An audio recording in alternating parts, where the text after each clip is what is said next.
self-awareness and mindfulness, if you can, I say catching yourself in the act, if you can catch yourself in the middle of the day, recognizing A, that you're feeling unmotivated, the next step would be B, to ascertain why you think you're feeling unmotivated, C, to tell someone, because everybody needs a support system and a coach and a guide, and that can be your husband, your wife, your brother, your sister, your kids, whoever. Mhm. C would be to tell someone, and then D, have them disrupt your thought process so you can rechannel what you want to do. And by the way, Melissa, to your point earlier in the show, that could be as simple as pulling out your goals sheet that you Mhm. have in Asana, Yeah. just to kind of remind you of what you're trying to do. And I think that's why self-awareness and mindfulness are huge, because that's what disrupts your thought process.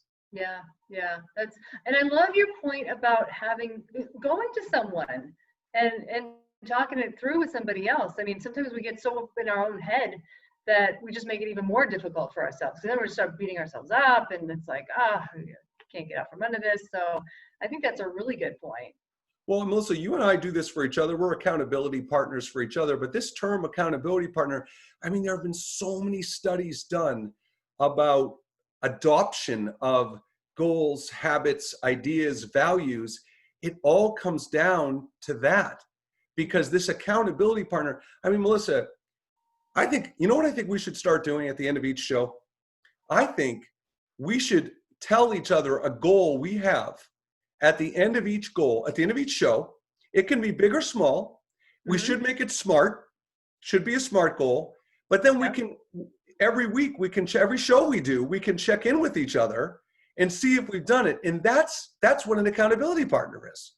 Yeah, yeah, that's great. I love that idea. Let's do Right? it. I think Yeah, we need to do that.